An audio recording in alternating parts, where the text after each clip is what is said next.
Our story begins in the peaceful lands of Greyhaven, a quiet and reserved realm that I was lucky enough to call my home. I was a content librarian, supplying knowledge and stories to the locals. Life was good, we were untroubled, we were happy. But all that changed in an instant when the pillagers attacked.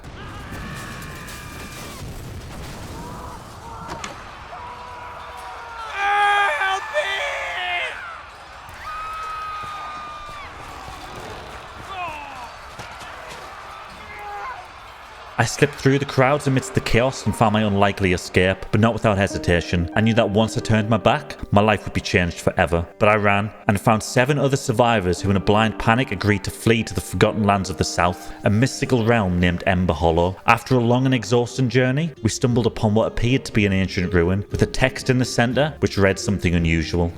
In the realm of Dragon Kings, power from elytra wings, mortal bloodlines will be destroyed, dragon's blood from in the void. That sounds slightly ominous. I mean, it's kind of interesting. Maybe we should stay here for a while. You want to set up camp near the weird ruins and crazy book? Dangerous or not, we felt exhausted and needed a place to rest and gather food. We agreed to stay close to the ruin and attempt to create a new temporary home where we can plan our next move. This land feels different, it has many secrets, and with time, I believe things will reveal themselves. This is Bloodlines.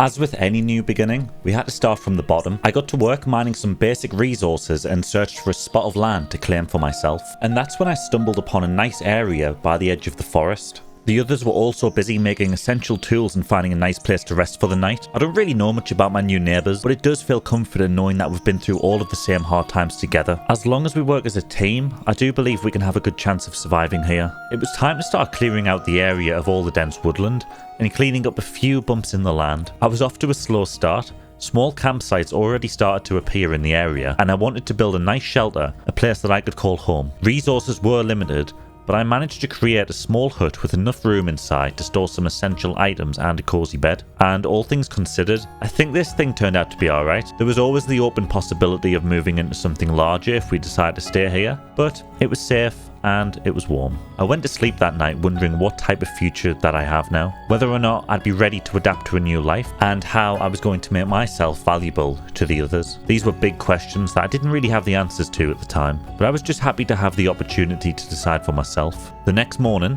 I found a small sign placed outside my shack by Infinite Drift. I wanted to investigate, so I grabbed Savaris from her shack and we went to see for ourselves. Hey friends, how's it going? I just got your message by my house. You needed to see me? Oh, yes. I wanted to show you both something. So as you know, I've been exploring lately, and I've come across some really interesting terrain. I do have the directions to these lands if you need to go by yourself.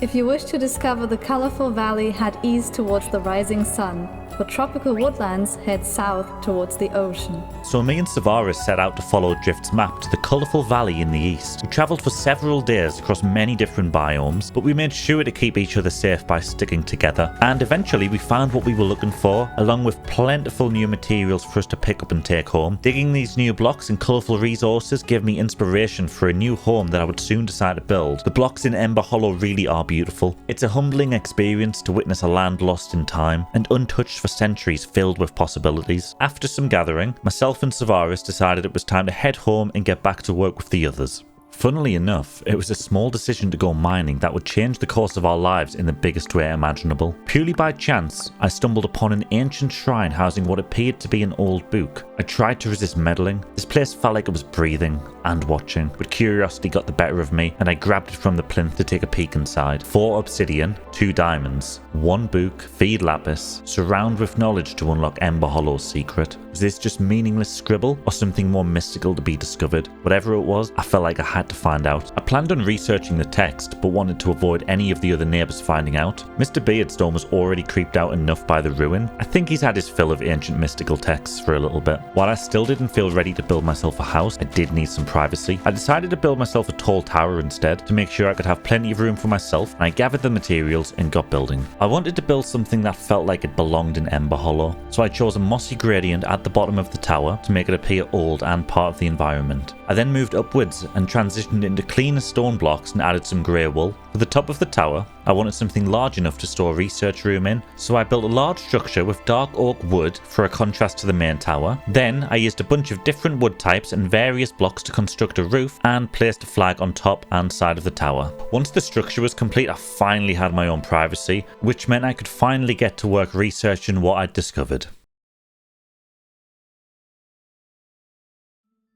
After countless nights, I finally broke through and cracked the code written within the book. I was left with an obsidian table powered by knowledge, which allowed for tools and armor to be enhanced with speed and longevity. There was, however, something strange happening. Every time I used the table, I could hear a small rumble resonating from the tower, but that seemed harmless enough, and it was finally time to tell the others. I made my way down to the recently built fishing dock to find Blockdown and share the news. Blockdown? Oh, Stobbles, hello. I have the craziest thing. Wait, why is your fishing rod glowing? Your pickaxe is glowing. What's going on? I've just found a way to put magic on our tools. It's funny you say that, because I've literally just fished up this rod, and it seems to be really powerful.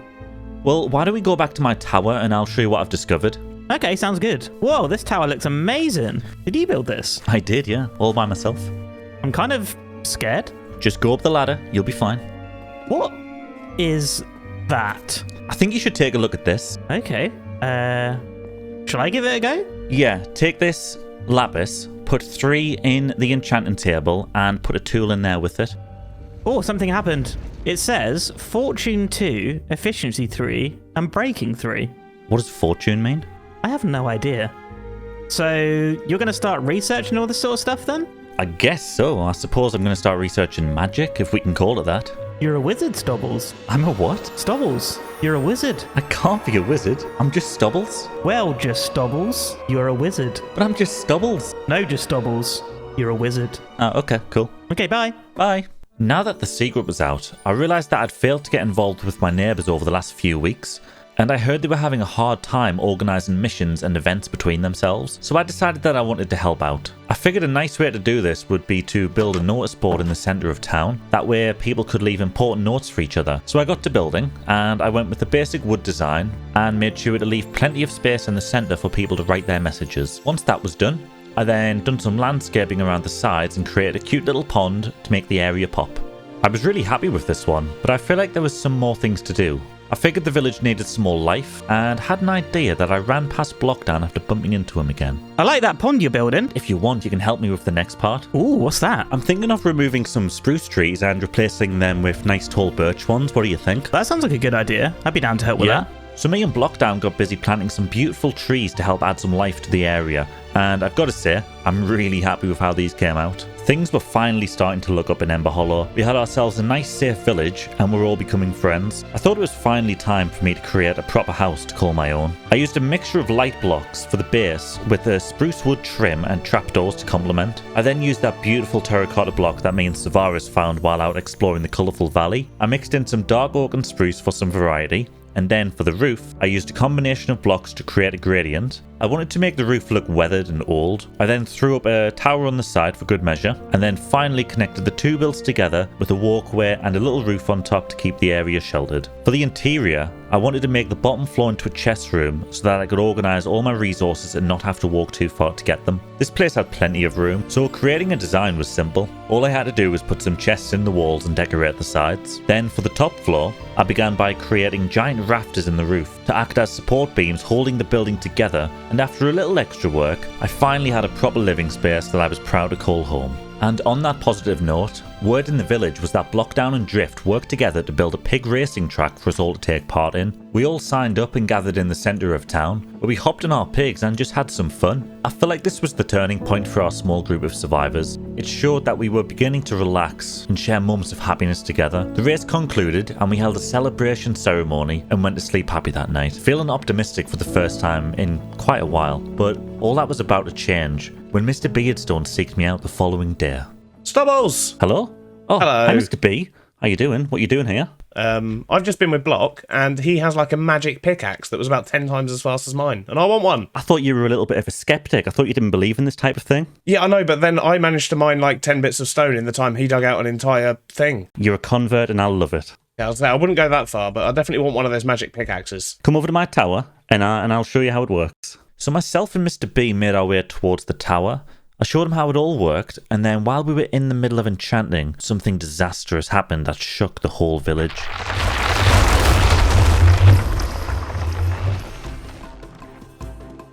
What was that? Is that normal?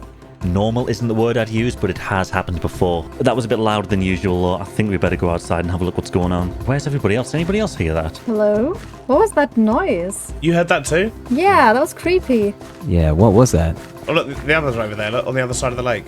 What was that? Where did it come from? I think it maybe came... It sounded like it was near the house that me and Mr. B were in. Should we go have a look? What's on the side of your house? Yeah, what is that? Whoa, Ew. whoa, Red whoa. stuff. It looks Oh, wait. slimy. Does it go over here as well? Ew. Smells like burning over here too. Smells like Does. Blockdown. What is that Whoa. on the hill? Ew. Kill him! Lucky, now it's your time to shine, No, they're buddy. attacking! Oh, there's so many. This one's in red water! There's more!